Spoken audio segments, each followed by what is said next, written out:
네, 안녕하세요. 상명대학교의 이준영입니다.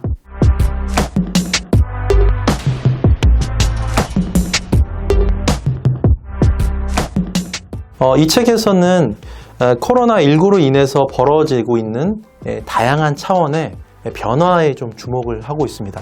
예를 들어서 키워드에서도 보면은 홈코노미라는 그런 키워드가 있거든요. 아무래도 이 코로나19 때문에 집에 머물러 있는 시간이 많고 집에서 벌어지고 있는 다양한 소비자들의 행동이라든가 또 경제현상, 또 재택근무 이런 다양한 이슈 같은 것들을 다루고 있고요. 또 하나 굉장히 중요한 측면은 아무래도 이제 언택트라는 키워드가 굉장히 중요하고 거기에 더불어서 디지털 트랜스포메이션이라는 그런 개념이 굉장히 중요합니다.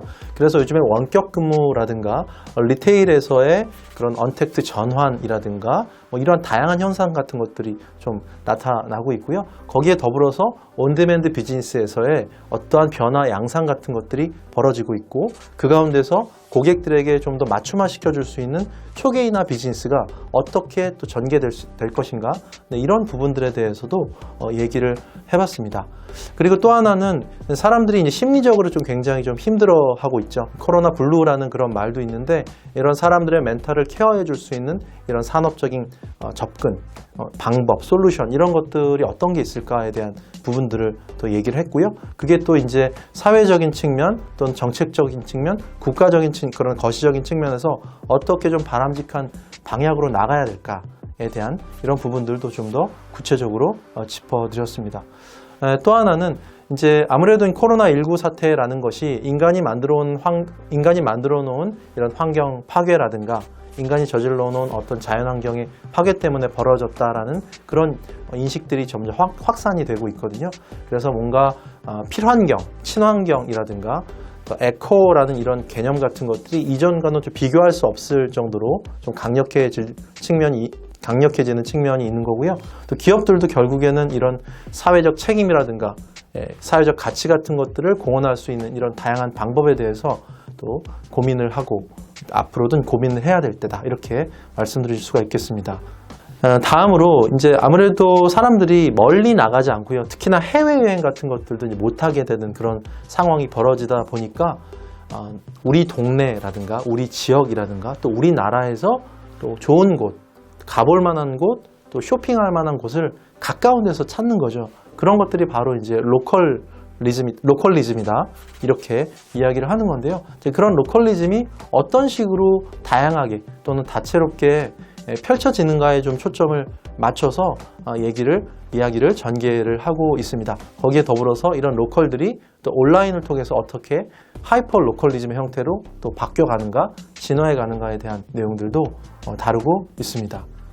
네, 이제 코로나19 사태라는 게 사실은 어떻게 보면 그 사회 계층을 양극화시켜주는 측면이 있거든요. 그래서 소득의 양극화를 만들어내고 그걸로 인해서 어떤 사회적인 갈등 같은 것들이 더 강하게 불거지는 측면들도 있습니다. 거기서 또 머무는 것이 아니라 이것들이 이제 소비 시장에서의 그런 소비 양극화 현상으로 두드러지게 나타난다라는 이런 부분에 좀 초점을 맞추고 있고요. 이게 사회적인 차원에서의 계층 양극화, 소득 양극화, 소비 양극화로 벌어지기도 하지만 또 개인 차원의 개인 소비 함수 내에서의 그런 소비 양극화 현상 같은 것들이 만들어지는 거거든요. 그래서 우리 개개인 소비자들이 뭔가 지갑이 굉장히 얇아지는 그런 상황 속에서 자기의 어떤 소비의 구조조정 전략을 실행해 나간다 이렇게 얘기합니다. 그래서 가성비를 추구하는 소비와 함께 또 하나는 스몰 플렉스라고 하는 가심비를 추구하는 이런 소비 같은 것들이 이제 이렇게 양극화돼서 나타나는 거에 대해서 좀 더 책에서도 여러 가지 측면에서 다루고 있죠. 네, 코로나19 사태라는 것이 굉장히 경제적인 위축을 만들어내고 있고요. 아무래도 경제 활동이 이제 제한되고 모든 영역에서 굉장히 경제적인 불황이라고 일컬어지는 이런 현상들이 이제 목도가 되고 있죠. 그래서 사실은 이 불황이라는 게 지금 현재만 나타나는 것이 아니라 과거를 돌아보면 예를 들어 2008년도 세계 금융 위기가 있었죠. 그 당시에도 이제 뉴노멀이라는 단어가 이제 등장을 했었고 굉장히 그 이후에 어떤 리세션이라는 거, 불황이라는 것들이 굉장히 이제 많이 회자가 됐었습니다. 그래서 제가 이제 트렌드를 보는 관점에서 방법론적인 차원에서 다운 데이팅이라는 개념이 있습니다. 그래서 옛날에 이제 유사했던 사건 같은 것들이 벌어지고 나서 어떠한 결과가 나타나는가, 여기에 이제 지금 현재의 관점에서 그런 것들을 이제 분석을 하는 거죠. 그래서 지금 코로나19로 만들어지는 경제 위축이 어떻게 이 리세션 소비하고 연결될 수 있는지, 그런 심리적인 부분들을 또 다양하게 다루고 있습니다. 코로나19가 도래하고 나서 이제는 사회나 문화나 전통이나 이런 부분들이 굉장히 다양한 영역에서 바뀌고 있다는 거죠. 이제 그런 것들을 가리켜서 이제 뉴 노멀이 도래한다, 이렇게 이야기합니다. 이제는 새로운 특징들이 표준이 되는 그런 시대를 맞이하고 있다, 이렇게 얘기합니다. 대표적으로 어떤 사례가 있을까요? 일단은 기본적으로 예절 같은 것들도 이제 많이 바뀌고 있죠. 과거에는 악수 같은 것도 많이 했지만 지금은 악수를 거의 하지 않습니다. 그리고 프랑스 같은 데서는 비주 인사법이라고 해서 거의 키스하듯이 하는 그런 인사법 같은 것들도 이제는 하기가 어려운 상황이 되는 거죠. 그래서 중국에서는 공수법이라고 해서 이렇게 손을 모으고 하는 옛날 인사법 같은 것들이 나타나기도 하고요. 그리고 이제 식문화 같은 경우도 많은 변화가 나타나고 있습니다. 특히나 동양 문화권 같은 데서는 반찬을 공유하는 문화가 있는데, 우리나라를 포함해서 이제 그런 것들도 이제 앞으로 좀 많이 바뀌어야 된다는 인식이 퍼지고 있고요. 중국도 마찬가지로 이렇게 테이블을 돌려가면서 먹는 이런 식문화에서도 큰 변화가 나타나고 있습니다. 그래서 전통과 문화의 새로운 뉴 노멀, 이런 시대를 맞이하고 있다, 이렇게 얘기를 하고 있는 거고요. 또 하나 우리가 좀 주목할 부분이 종교적인 부분에서도 변화가 나타나고 있습니다. 그래서 종교라는 건 기본적으로 회합, 모이는 것 또는 교제하는 것, 사교가 전제가 되고 있는데요. 그런 부분들이 굉장히 어려워지다 보니까 새로운 어떤 온라인 예배 형태라든가 또는 어떤 성당에서는 어떤 신부님이 신도들한테 성수로 원래 이제 세례를 줘야 되는데 초록색 물총을 들고 오시면 이렇게 찍찍 쏘는 이런 장면들도 연출이 되기도 했었습니다. 네, 또 하나는 이제 패션계에서도 새로운 뉴 노멀이 도래하고 있다, 이렇게 얘기합니다. 대표적으로 보면 우리가 이제 마스크를 많이 쓰고 다니는데, 서양에서는 또 이 마스크 패션이라는 이름으로 다양하게 알록달록 또 예쁜 그런 마스크 같은 것들도 많이 나타나고 있죠. 근데 우리가 좀 주목해서 봐야 될 부분이, 동양에서 마스크를 받아들이는 것과 서양에서 마스크를 받아들이는 게 굉장히 다르죠. 서양 사람들은 마스크 쓰기 정말 싫어합니다. 그래서 이 감염병을 막는데 많은 애로사항이 있었어요.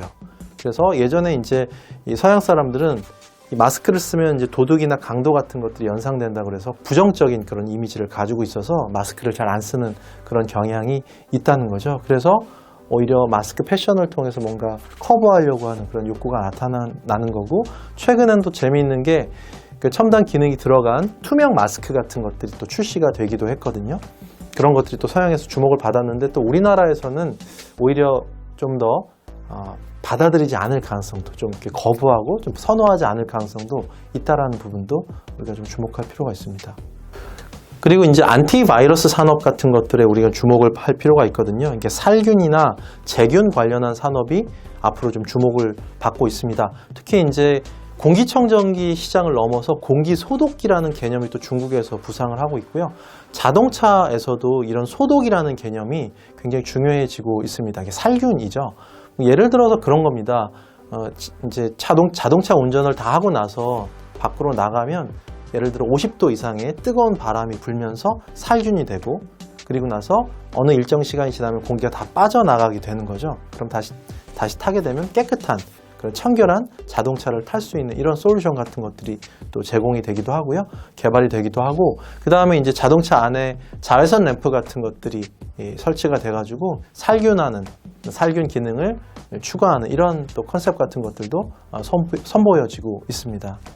그 다음에 뉴 노멀의 차원에서 이제 본다면, 비즈니스에 있어서의 피보팅이라고 할 수도 있고, 비즈니스에 있어서의 시프트라고 이렇게 얘기할 수 있는데요.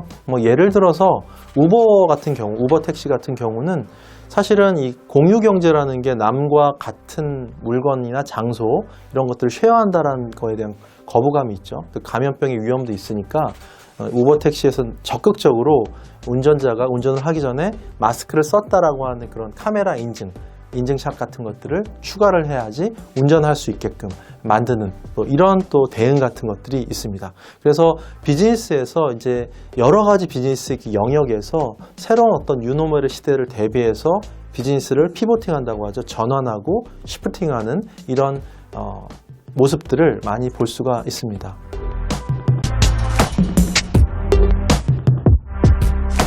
코로나19가 이제 확산되고 나서 코로나19 사태가 이제 벌어지고 나서 소비 시장에는 다양한 변화가 만들어지게 됩니다. 대표적으로 보면요.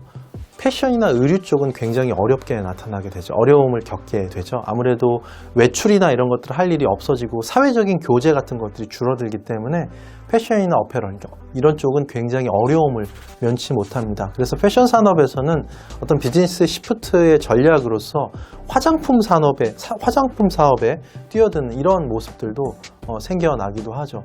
비슷한 이유에서 뷰티 쪽도 화장품 쪽도 사실은 좀 어려움을 겪고 있다는 겁니다.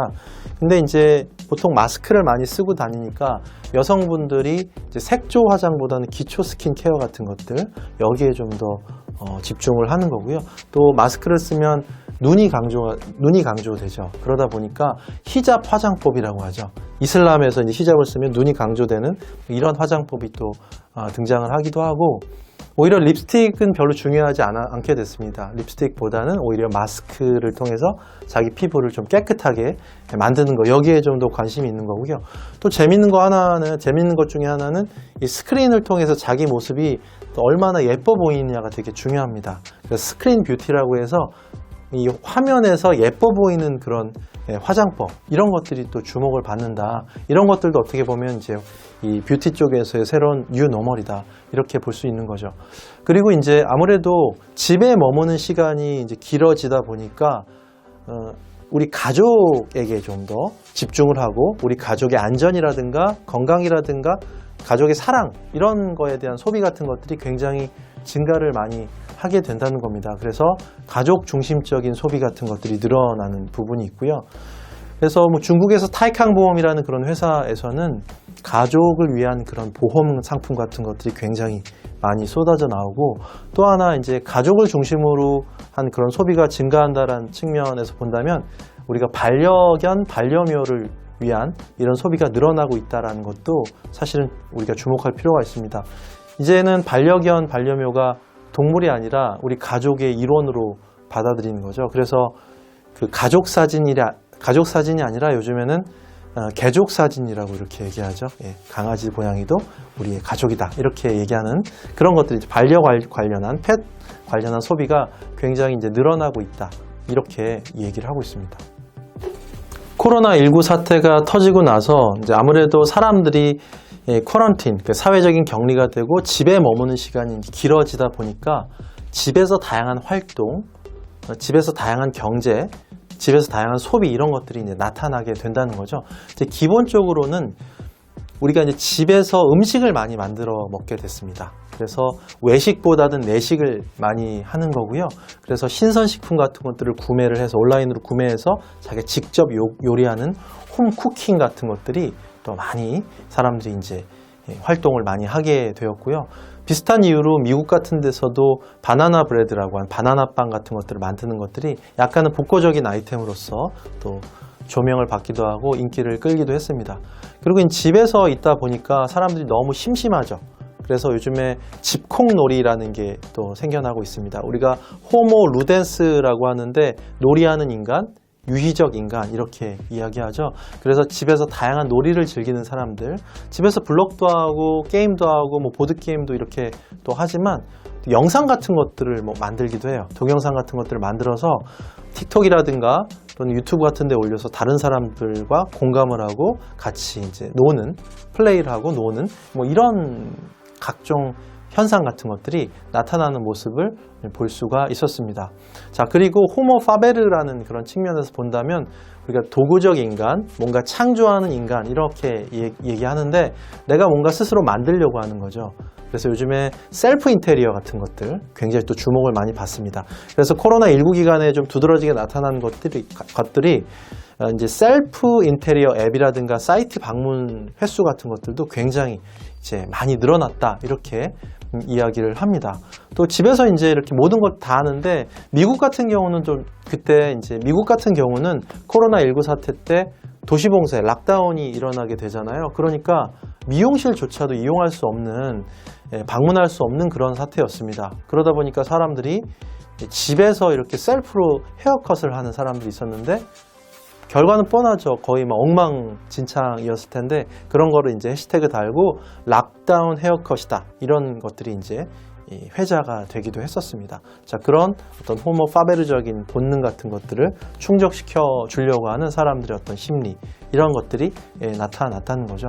자, 그리고 또 하나는 집에서 뭔가 우리가 이제 예전에 도시농부라는 그런 컨셉도 있었고요. 집에서 원예를 하는 측면들, 반려식물을 기르고 또 집에서 식용식물 같은 것들을 기르는 일종의 이제 쿼런틴 가드닝이라고 하는데 그야말로 집에서 격리 생활을 하는 가운데서 심리적인 부분들을 좀 이렇게 안정을 좀 취하고 자기를 좀 만타를 케어하고 다스리기 위해서 식물 기르는 것들을 또 이렇게 열심히 하는 이런 소비자들도 많이 나타났다, 이렇게 보고 있습니다. 네, 그리고 이제 소비 자체가 집 근처에서 이제 더 이루어지게 된다는 거죠. 아무래도 멀리 나간다는 게 힘들어지고 있습니다.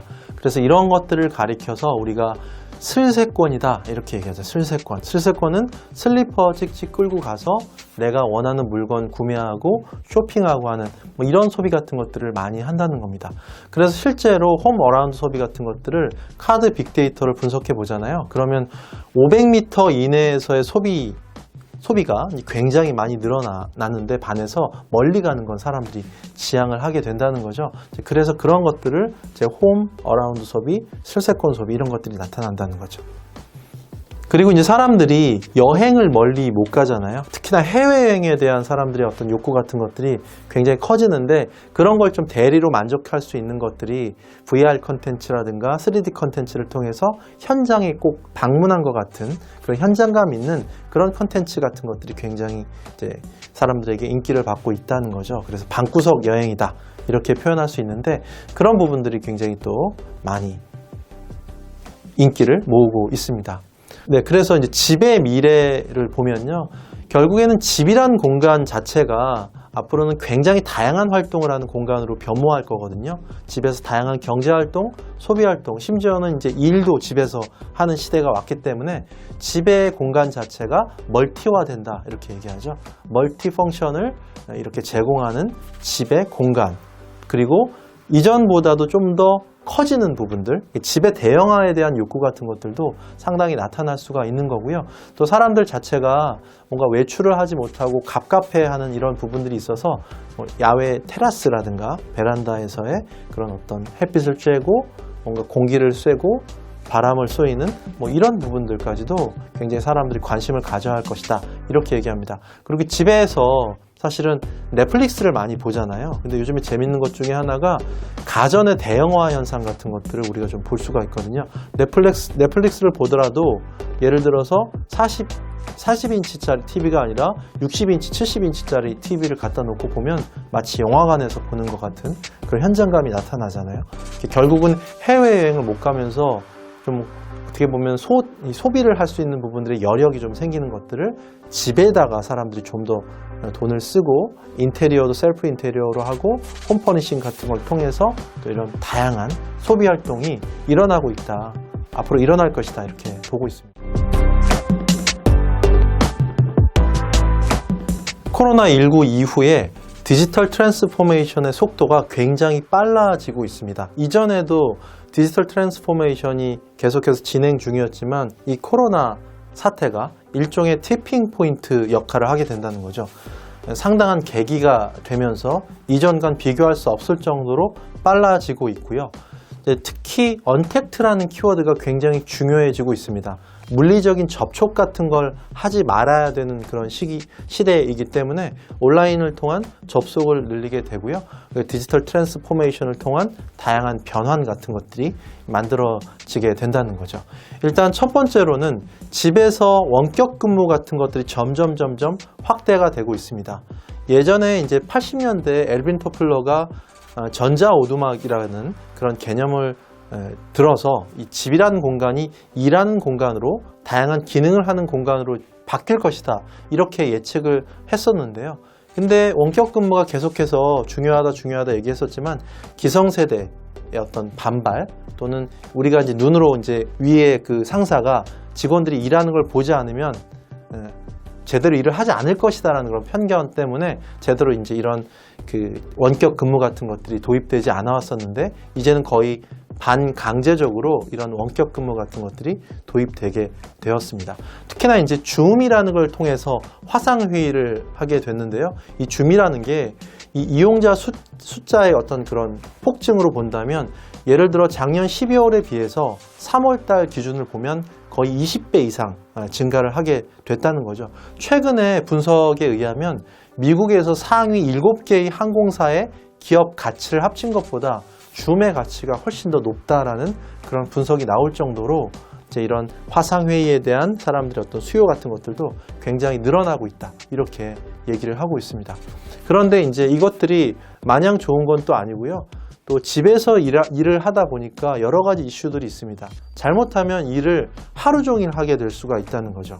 그래서 연결되지 않을 권리, 이제 뭔가 근무 시간이 끝나면 연결을 끊고요. 언플러그 하는 거죠. 언플러그 할 수 있는 이런 권리 같은 것들을 만들어 준다는 게 되게 중요하고요. 그리고 이제 원격 근무 같은 것들과 사무실 근무 같은 것들을 적절하게 배합해서 이 근무 같은 것들을 할 수 있게끔 만드는 이런 노동자들의 권리, 근로자들의 권리 같은 것들이 굉장히 중요해지면서 외국에서는 홈 오피스법이라는 것들이 또 이제 도입이 되고 있는 그런 상황입니다. 그래서 이전에 이제 워라밸이라고 하는 개념 자체가 이제 과거의 워라밸이라고 한다면 그냥 6시 퇴근하고 나서 나의 생활을 챙긴다라는 개념이었다면 지금은 집에서 일을 하게 되면서 집 공간에서 좀 더 효율적으로 일하고 또 즐겁게 일하고 일과 가정을 양립시켜 나갈 수 있는 이런 다양한 가능성들을 모색하는 또 이런 차원의 새로운 워라밸의 재정이다. 이렇게 얘기를 할 수가 있죠. 그리고 이제 원격 근무라는 것이 단순하게 줌을 통한 화상회의를 넘어서서 미래에는 특히 우리가 3D 오큘레이터라고 하는데요. VR 기계 같은 걸 착용하고요. 예를 들어서 부엌에서 VR 기계를 착용하면 팀원들이 막 이제 부엌에 가상으로 이제 뜨는 거죠. 아바타 같은 얼굴을 하면서 부장님, 과장님, 팀장님 해가지고 부엌에서 이제 같이 이렇게 회의를 할 수 있는 VR 컨텐츠 같은 것들이 소셜 VR 컨텐츠 이런 형태로 이제 등장을 하는 그런 새로운 어떤 전기를 앞으로 맞이하게 될 거다. 이렇게 이야기를 합니다. 온디맨드라고 한다면요. 이게 플랫폼을 기반으로 해서 공급자와 수요자가 실시간 즉각적으로 매칭되는 것들을 가리키는 거죠. 이런 것들을 온디맨드 비즈니스라고 하는 건데 아무래도 이제 플랫폼 경제가 굉장히 중요해지다 보니까 온디맨드 경제라는 게 굉장히 많이 주목을 받고 있죠. 특히나 코로나19 사태에서는 이런 온디맨드 경제가 다양한 유형에서 희비가 엇갈리고 있거든요. 대표적으로 첫 번째는 배달형 온디맨드입니다. 예를 들어서 배달의 민족이라든가 요기요 같은 데서 음식점의 그 음식 같은 것들을 이 온디맨드 이 플랫폼 앱을 통해서 배달해 먹을 수 있는 거. 이런 건 엄청나게 또 요즘에 각광을 받고 있죠. 또 하나는 공유 경제형 온디맨드라고 합니다. 우버라든가 에어비앤비 같은 것들이 대표적이죠. 이것도 앱을 통해서 내가 이제 소비자가 이제 공급자와 이제 바로바로 매칭이 되는 이런 시스템을 가지고 있는데 공유 경제형은 아무래도 굉장히 어렵죠. 물건을 또는 공간을 쉐어한다라는 개념이기 때문에 감염병의 위험 때문에 굉장히 이제 공유 경제의 이런 부분들이 굉장히 좀 위축되는 이런 부분들도 있습니다. 근데 항상 우리가 여러 산업 영역에서 희비가 엇갈리는 것처럼 공유 경제 안에서도 다 안 좋은 건 아니거든요. 예를 들어서 아까 제가 배달 경제 이런 온디맨드가 많이 증가하고 있다 이렇게 얘기했는데 아무래도 이제 이렇게 음식을 배달하려고 하는 사람 이제 이렇게 배달 시켜 먹는 사람이 많다 보니까 사업자분들이 음식을 만들 공간이 필요하죠. 근데 그런 것들을 일일이 다 임대해서 쓰게 되면 너무 비용이 많이 들어가기 때문에 이 공유 주방이라고 하죠. 공유 키친에서 이렇게 요리를 할 수 있게끔 만들어주는 이런 공유 주방 산업 같은 것들도 굉장히 중요해지고 있고요. 물류도 대형 어떤 유통업체에서는 다 갖추고 있지만 중소상공인이나 중소 이런 업체들 같은 경우는 자사의 어떤 물류센터를 못 가지고 있기 때문에 공유 물류의 개념 같은 것들도 대단히 또 중요해지고 있습니다. 그 다음에 온디맨드 비즈니스에서 구독 경제에 우리가 좀 주목할 필요가 있습니다. 우리가 멤버십 경제라고도 하는데요. 예를 들어서 넷플릭스도 여러분 구독이죠, 일종의. 저는 구독을 어떤 걸 하냐면 리디북스나 밀리의 서재 같은 전자책 같은 것들을 구독을 하거든요. 그러면 이게 어떤 점이 좋냐, 기업의 입장에서는 지속적인 수익 창출을 할 수 있습니다. 그리고 고객의 충성도, 고객 충성도를 확보할 수 있는 아주 좋은 플랫폼이 되는 거고요. 고객의 입장에서도 좋은 부분이 있어요. 어떤 부분이 좋냐, 내가 6,000원을 냈는데 한 달에 수만 권 되는 책에 접근을 할 수 있는, 책을 이용할 수 있는 권리가 생긴 거기 때문에 소비자들이 그걸 다 읽지 못한다고 하더라도 거기에 대해서 뭔가 가치를 느끼게 된다는 겁니다. 그래서 이런 부분들이 이제 접목이 되면서 구독 경제들이 굉장히 성장을 하고 있고, 특히나 이런 언택트 시대에 이런 구독 비즈니스 모델 같은 것들이 아주 빠르게 성장하고 있습니다. 특히나 이제 구독 경제 가운데서 또 중요한 부분은 뭐냐면 계속해서 소비자와의 상품과 서비스의 거래 관계가 성립이 되기 때문에 거기에서 만들어지는, 모여지는 데이터 같은 것도 있어요. 그 데이터를 통해서 고객들에게 맞춤화된 서비스를 제공할 수 있다는 거죠. 그게 바로 초개인화의 시작이라는 겁니다. 그래서 이 사람을 분석해서, 특히 넷플릭스 같은 것들 보면요, 넷플릭스에서 자체적으로 분류하는 영화의 장르의 개수만 하더라도 7만 개가 넘거든요. 그래서 아주 세분화시켜서 고객들에게 맞춤화된 이런 영화 같은 것들, 이 사람이 좋아할 것 같은 그런 영화를 추천을 해주는 이런 서비스 같은 것들이 제공이 된다는 겁니다. 그래서 예전의 마케팅 방법은 매크로 마케팅이라고 하면 정말 대중을 대상으로 해서 대량 생산, 대량 소비하는 이런 시스템이었다고 한다면, 이 초개인화는 점점 1:1 마케팅으로 가는 거고요.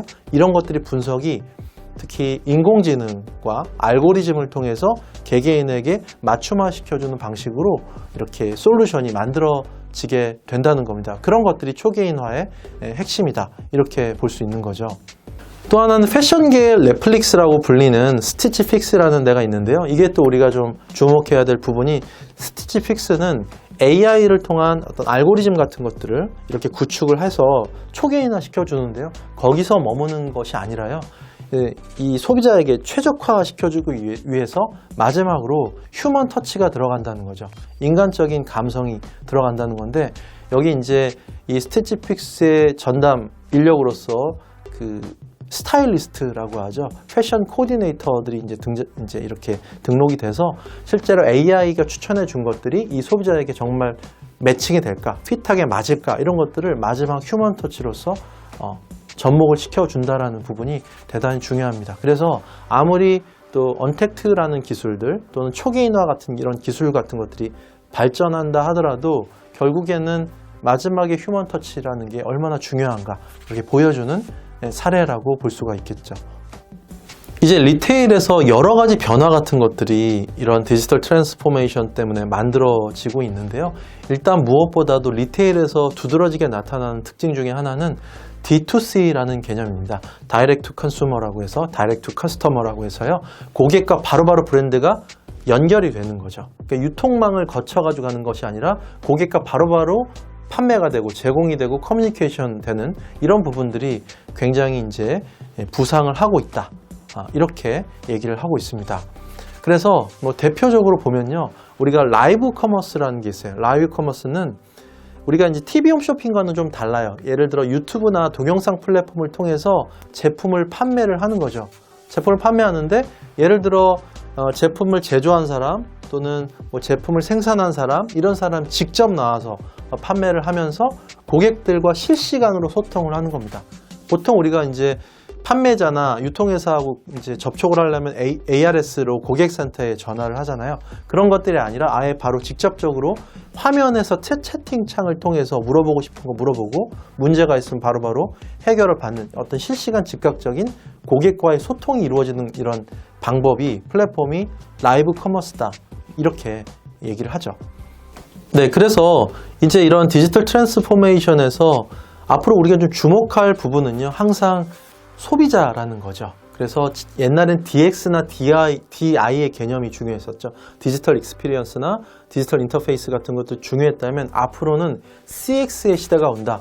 예, 커스터머의 관점에서, 컨슈머의 관점에서 그 경험을 어떻게 디지털을 통해서 살려줄 수 있을 것이냐에 대한 이런 부분들을 고민할 때가 왔다. 이렇게 보고 있습니다.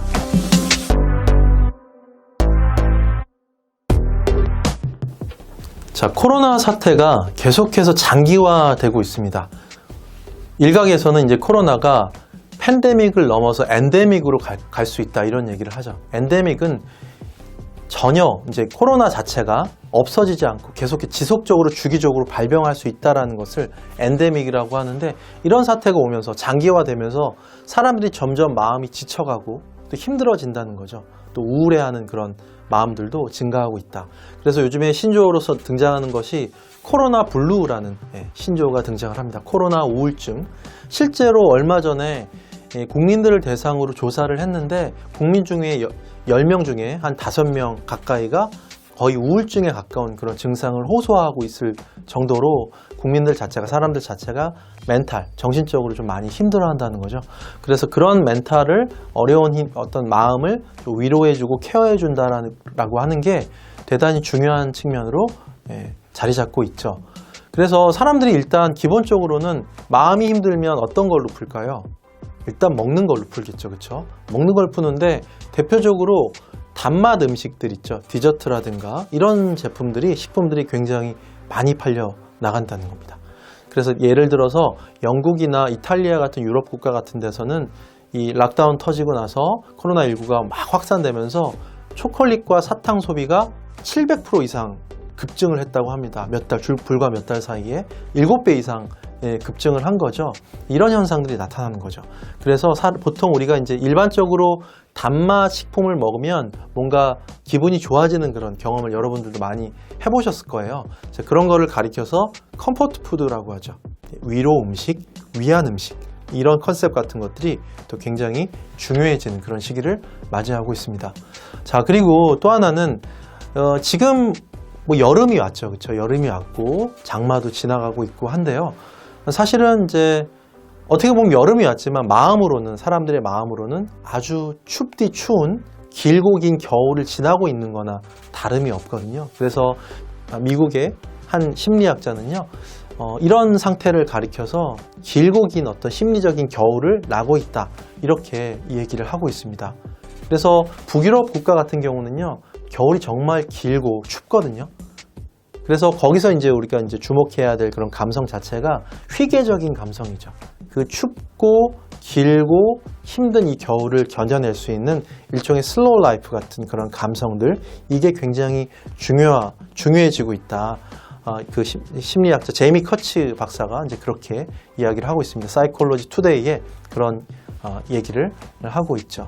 자, 그래서 집이란 공간이 뭔가 쉼을 제공하고 집에서 슬로우 라이프 같은 것 경험하고 쿼런틴 가르닝을 통해서 자기의 심신을 위로하는 이런 부분들이 또 굉장히 또 중요하고요. 또 집에서 또 요즘에 이제 많이 얘기를 하는 게, 집에 오래 있다 보니까 층간소음 문제 때문에 굉장히 예민해지고 여러 가지 사건 사고도 많이 등장을 하거든요. 그래서 결국 그 사운드 디자인적인 측면에서 어떻게 접근할 것이냐, 이런 부분들도 중요합니다. 예를 들어서 가전제품들도 좀 뭔가 저소음을 구현을 한다든가, 또는 소리 자체도 사람들이 들었을 때 기분 좋은 그런 소리 같은 것들이 있잖아요. 대표적으로 백색 소음이나 ASMR 같은 것들 있죠. 그런 거에 대한 관심도 또 굉장히 많이 늘어나고 있고요. 그래서 사람들이 또 이제 잠을 또 잘 못 자요, 밤에.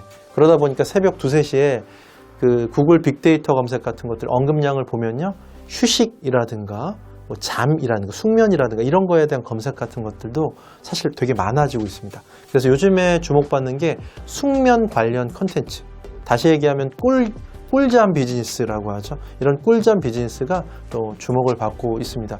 제가 좋아하는 그 유튜브 영상 콘텐츠 중에서 브레이너 제이의 숙면 여행이라는 게 있는데요. 이게 코로나19 이전에는 거의 불과 1, 2만 명밖에 안 됐었어요. 근데 지금 제가 들어가 보니까 26만 명, 27만 명까지 하루에 몇천 명씩 늘어나고 있는데 그야말로 요즘에 사람들이 어떤 것을 필요로 하는가 이것들을 이제 알 수가 있다는 거죠.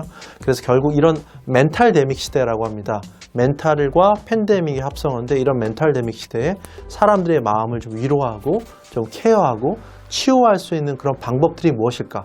그걸 이제 비즈니스적인 측면에서 좀 지혜롭게 접근할 필요가 있습니다.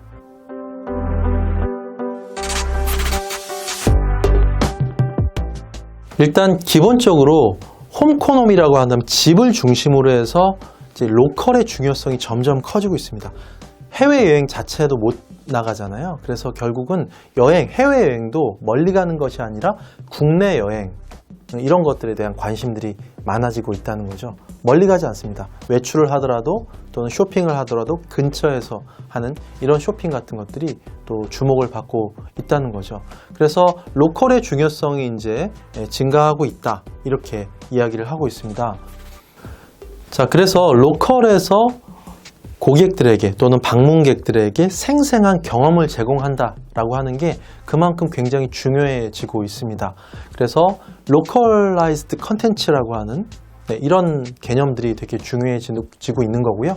예를 들어서 로컬라이즈드 컨텐츠 중에서 로컬라이즈드 부티크라는 그런 개념이 있어요. 호텔을 만들더라도 마을 안에 이제 이런 호텔을 만드는데 단순하게 럭셔리하게 만드는 것뿐만이 아니라 마을 그 공간에서만 경험할 수 있는 유니크한 체험 이런 것들을 제공을 하게 되는 거고요. 그런 가운데서 그 마을 주민들이 가지고 있는 전문성이라든가 또는 뭐 클래스를 연다든가 교육적인 측면까지도 연결해서 새로운 어떤 로컬 컨텐츠를 크리에이팅하는 이런 어떤 새로운 접근 방법이 필요한 그런 시대를 맞이하고 있습니다. 그래서 결국에는 로컬 매니지먼트라는 개념이 되게 중요해지고 있죠. 로컬의 컨텐츠를 어떻게 매니지먼트해서 이 방문객들에게 또는 관광객들에게 어필할 수 있는가 이런 부분들이 굉장히 중요해지고 있습니다. 그래서 실제로 중기부나 이런 데서 보면요. 로컬 크리에이터 같은 것들을 또 발굴을 해서 이런 지역에 특화된 컨텐츠 같은 것들을 고객들에게 차별화시켜서 제공하려고 하는 그런 움직임 같은 것들이 그런 것들이 이제 많아지고 있다. 이렇게 얘기를 하고 있습니다. 코로나19 이후에 세계적으로 보면은 굉장히 고립주의라든가 보호무역주의 같은 것들이 굉장히 강해지고 있고요. 일단 기본적으로는 해외여행이나 해외 출장 같은 것들이 다 차단이 되면서 그런 국가 간의 무역과 교류 같은 것들이 굉장히 제한되고 있습니다. 다시 얘기하면 우리가 각자 도생의 시대로 다시 들어가고 있다. 이렇게 얘기를 하고 있습니다. 그래서 다시 얘기하면 글로벌라이제이션에서 이제 슬로벌라이제이션의 시대로 가고 있다라고 이렇게 보고 있는 거죠. 그래서 여러 가지 현상 같은 것들이 나타나고 있는데요. 자국민 이기주의 같은 것들도 이제 기본적으로 얘기할 수도 있고 또 외국 같은 데서는 서양 같은 데서는 또 동양인에 대한 그 혐오라든가 또는 공격 같은 것들, 폭행 같은 것들까지도 나타나는 또 이런 또 부정적인 모습들도 보여지기도 하죠. 네, 코로나19가 이렇게 터지고 나서 사람들에게 나타나는 그런 심리적인 현상 자체 중에 하나가 외부 요인에 대한, 외부 요소에 대한 회피라든가 혐오 심리가 되게 커진다는 겁니다. 그래서 소비를 하더라도 외국산 제품을 구매하고 소비하는 것보다 국내산, 그걸 넘어서 우리 지역에서 생산한 이런 식품들이나 농산물 같은 것들을 소비하려고 하는 이런 모습들이 많이 나타난다는 겁니다. 그래서 그런 소비자들을 가리켜서 로커버라고 하고 이렇게 부르는데요. 이런 로커버 소비자들이 많이 늘어나고 로컬 소비 같은 것들이 이제 많이 증가하고 있다. 이렇게 얘기합니다. 자, 그리고 이제 로컬이라는 게 굉장히 중요해지고 있다. 이렇게 얘기하지만 사실은 이 로컬에서 머무는 게 아니라 우리가 이제 당근마켓 사례에서 보는 것 같이 당근마켓이 이제 플랫폼을 기반으로 해서 내 집에 가까운데 근처에 있는 사람들하고 직거래를 하는 거잖아요. 다시 얘기하면 온라인과 오프라인이 적절하게 배합되고 블렌딩되고 결합되는 케이스.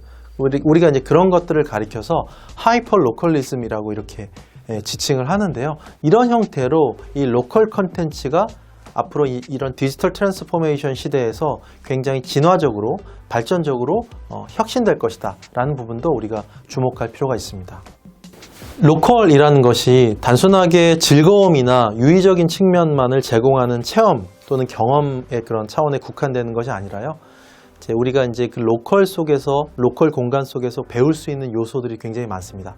그리고 마을 주민들이 가지고 있는 여러 가지 자원이라든가 또는 재능 같은 것들 많이 있는데, 이런 것들을 활용해서 그 로컬에서 서로 배워나가고 또 성장해 나갈 수 있는 거, 그런 요소들을 차별화된 경험으로 제공하고 주고받는 이런 노력들도 앞으로 굉장히 주목받을 그런 전망입니다.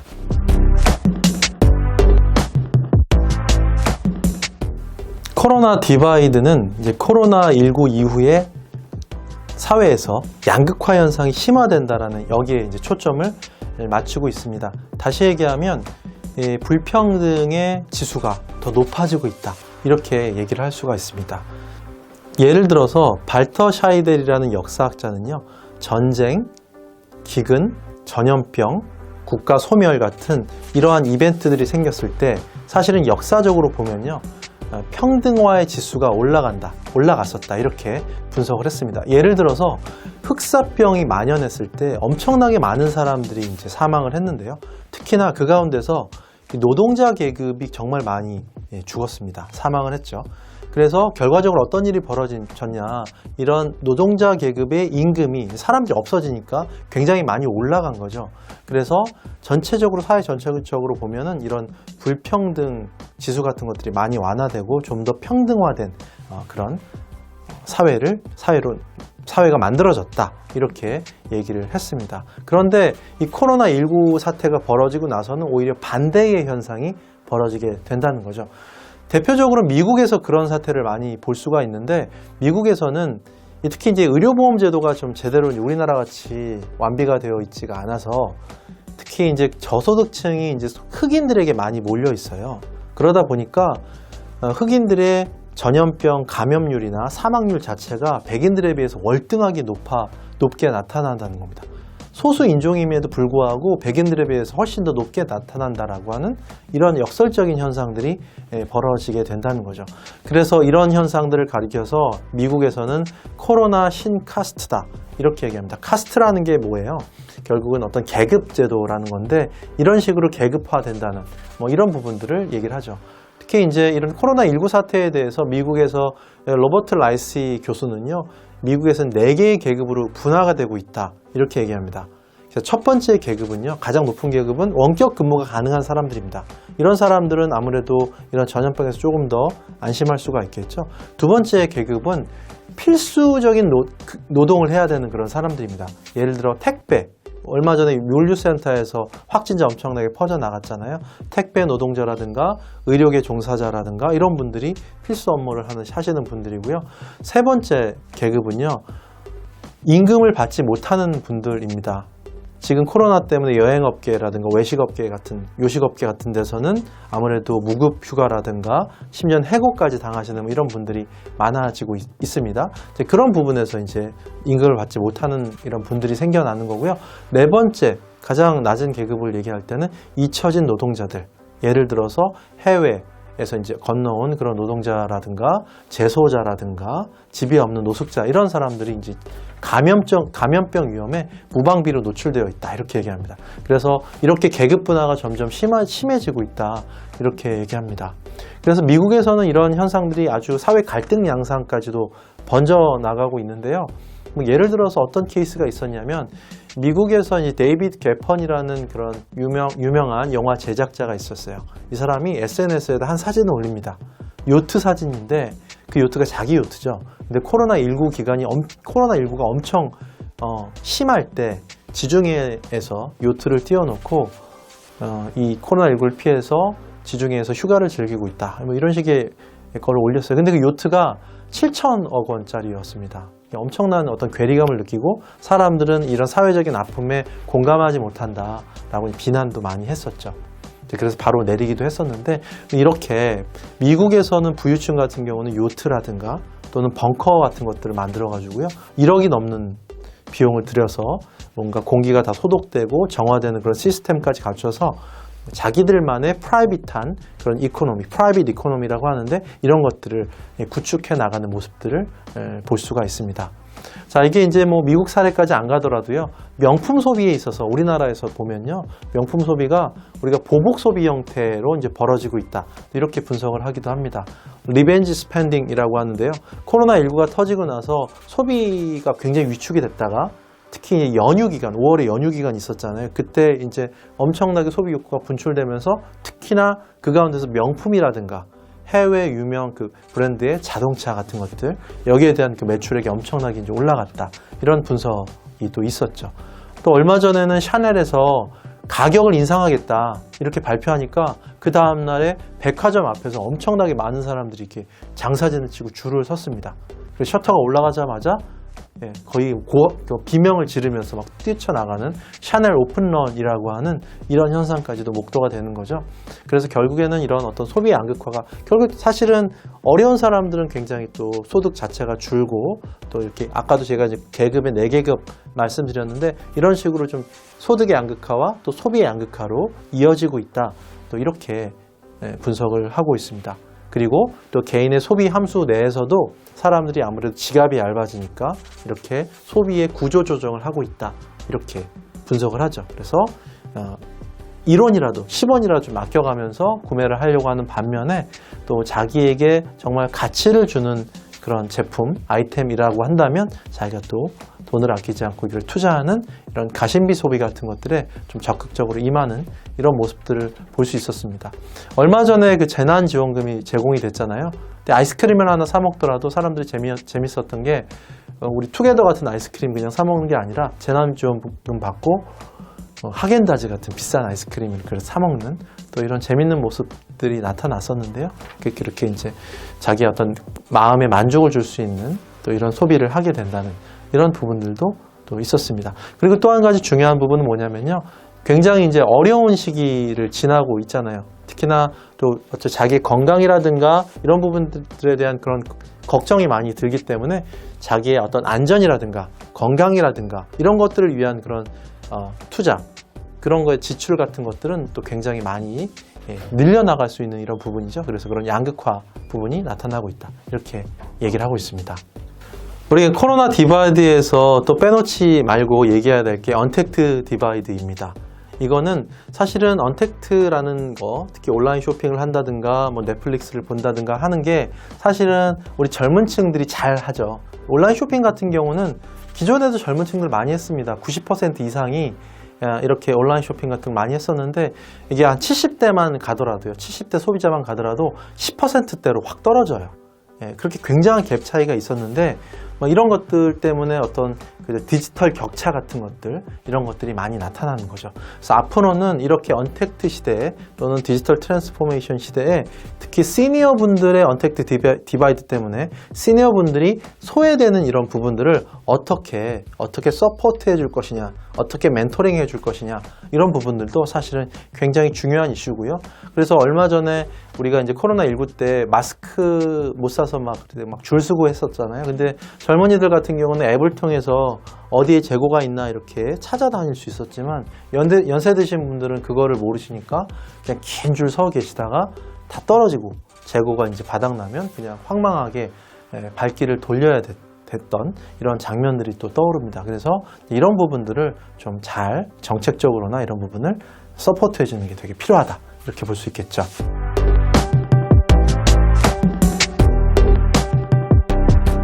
코로나19가 이제 확산되고 나서요, 이제 사실은 자연환경의 역설적인 현상이 벌어지기 시작했습니다.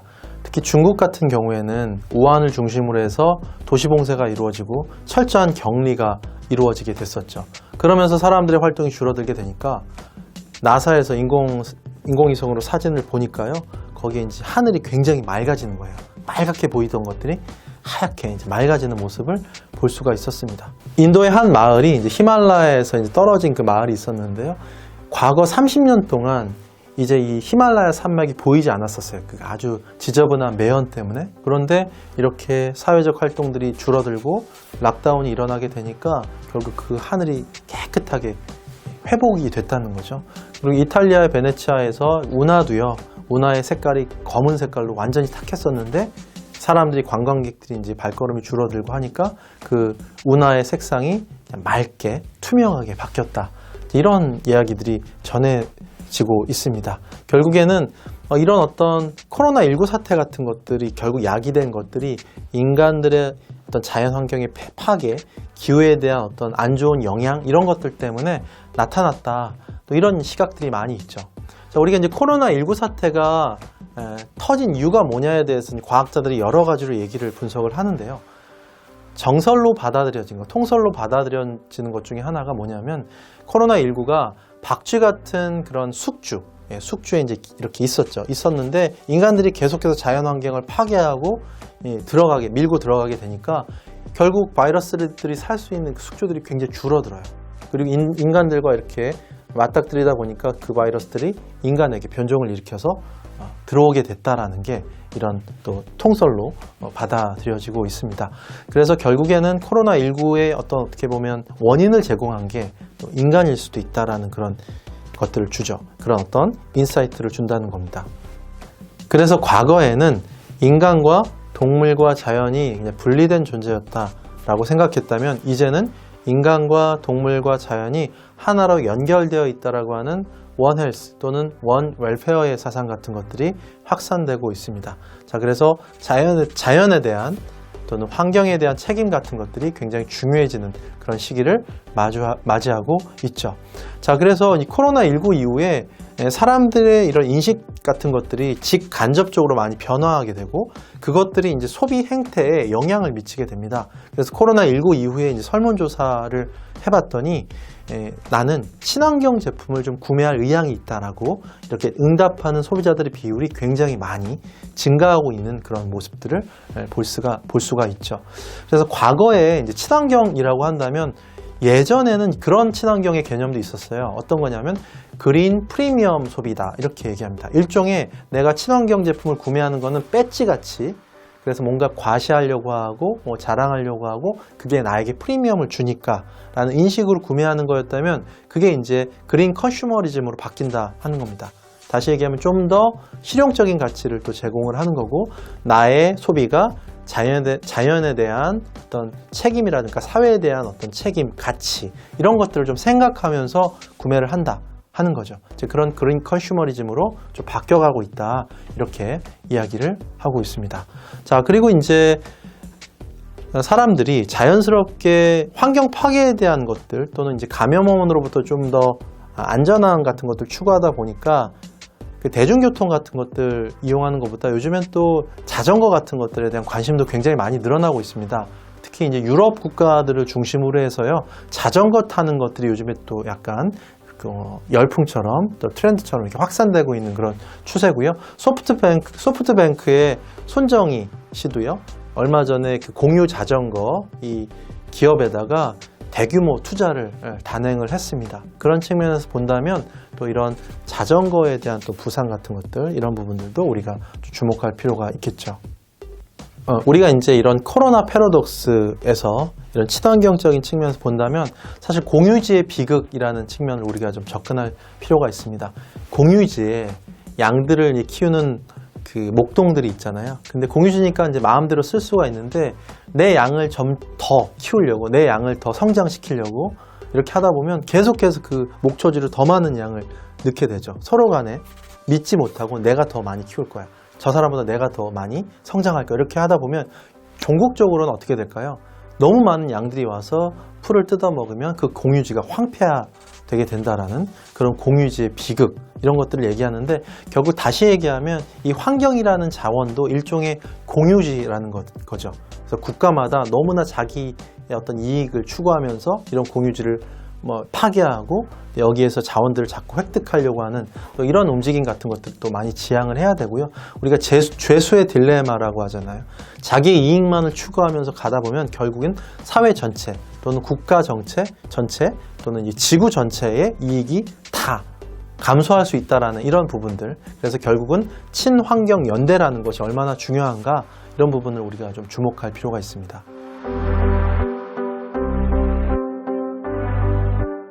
자, 이 코로나19 사태를 가리켜서 우리가 블랙스완 이벤트다 이렇게 얘기할 수 있습니다. 우리가 흑조 이론이라고 하는데요.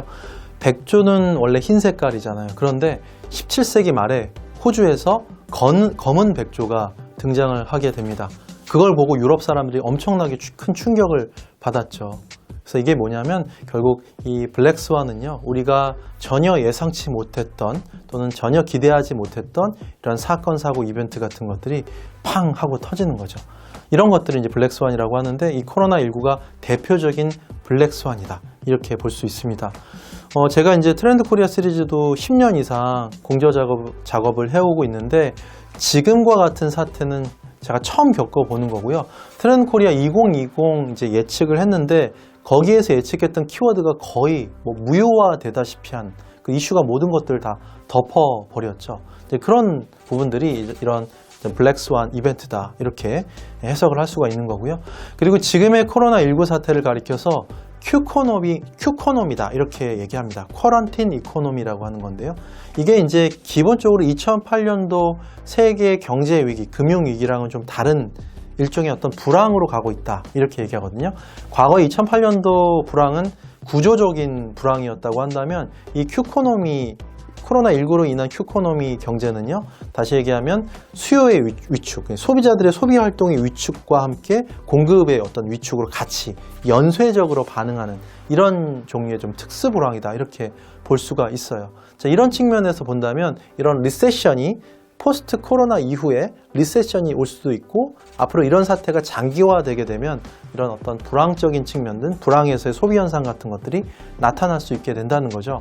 자, 그래서 저는 이 챕터에서 분석한 것은 다운데이팅 분석 방법으로 이제 이런 향후의 소비 전망을 했다는 겁니다. 그래서 예를 들어서 2008년 경제 위기 당시에 어떠한 소비 심리가 나타났었고, 그 다음에 어떠한 어떤 소비 트렌드가 부상을 했는가, 이런 것들을 분석한 다음에 우리가 미래적으로 어떻게 이런 현상들이 변화해 나갈까, 이런 내용들을 중심으로 분석을 했습니다. 감염병 사태가 이제 장기화되게 되면, 특히나 이제 전염병이라든가 재난이라는 게 이제 닥쳤을 때 사람들의 이제 생애사 전략이 바뀐다는 거죠. 우리가 이제 소위 얘기하는 짧은 생애사 전략으로 바뀐다는 겁니다. 장기적인 계획이나 뭐 장기적인 전망을 하기가 되게 어렵고, 오히려 지금 현재의 즐거움과 또 원초적인 본능에 따르는 이런 어떤 행동들이 이제 많아지게 된다는 거죠. 대표적으로 이제 미국 같은 경우는 뭐 슬럼가에서도 이런 현상이 벌어지기도 하고요. 그다음에 투키디데스의 필로폰네스 전쟁사에서도 보면 이 아테네, 기원전 430년 당시에 아테네 역병이 돌 때도 이런 짧은 생애사 전략이 굉장히 이제 어떻게 보면 일반화되었었다, 이렇게 볼 수가 있는 겁니다. 그리고 다시 얘기하면 그런 것들이 욜로적인 어떤 삶의 태도라든가 욜로적인 소비 성향, 이런 것들로 좀 나타난다, 이렇게 볼 수가 있는 거고요. 그래서 우리가 이제 이 코로나 이후에 또 이런 짧은 생애사 전략의 소비자 행동의 변화, 또 여기에도 초점을 맞출 필요가 있습니다. 자, 그리고 이제 사람들이 이제 지갑이 좀 많이 얇아지다 보니까 뭔가 새로운 제품을 사는 것보다 우리가 세컨드 핸드 이코노미라고 하죠. 중고 거래, 이런 것들에 대한 사람들의 관심이 굉장히 많아질 수 있다는 겁니다. 그래서 뭔가 경제적으로 좀 더 실용적으로 절약을 해가면서 이제 이렇게 소비 생활을 영위하려고 하는 사람들이 많아지고 있고요. 지금 현재에서도 보면 당근마켓 같은 것들 이용자들이 굉장히 많아지고 있고, 그 중고 경제하고 연결되면서 요즘엔 또 리셀 마켓이라고 하죠. 이 리셀 마켓이 굉장히 이제 빠르게 부상하고 있는 것도 이런 것과 무관하지 않습니다. 그래서 2008년도 경제위기 당시에서도 중고 경제가 굉장히 빠르게 성장한 이런 부분들도 우리가 감안을 하면, 이런 중고 경제가 또 지금 현대적으로는 또 리셀 마켓의 또 다른 부흥으로 이어지고 있다, 이렇게 볼 수가 있습니다. 코로나19 사태가 이제 장기화되면서 이제 사람들이 그 누구도 믿을 수 없는 그런 시대가 됐죠. 특히나 건강이나 안전에 대한 민감도가 굉장히 높아지고 있고요. 그래서 물건이나 상품을 선택한다 하더라도 브랜드를 믿고 신뢰하고 구매하는 이런 현상들이 굉장히 높아진다는 거죠. 다시 얘기하면 이 브랜드의 어떤 신뢰성이라든가 브랜드의 어떤 믿음의 가치 같은 것들이 굉장히 중요해지는 그런 시대를 맞이하고 있습니다. 그래서 브랜드들도 고객들에게 어떻게 신뢰를 줄 수 있을 것인가, 이런 것들을 다시 한번 고민하는, 또 고민해야 될 그런 시대를 맞이하고 있다, 이렇게 볼 수 있죠. 코로나19 기간이 이제 장기화되면서 결국 사람들은 아무도 믿을 수 없는 그런 사태로 가고 있습니다. 특히나 행동적 면역 시스템이 이제 활성화되면서 사람들은 뭔가 외부의 낯선 것들에 대한 회피나 혐오 심리 같은 것들도 높아지고 있고요. 사실은 사회적인 차원 또는 경제적인 차원에서의 그런 신뢰의 위기를 맞이하고 있다, 이렇게 얘기합니다. 프랜시스 후쿠야마 교수는 결국 신뢰 자본이라는 것을 굉장히 강조했거든요.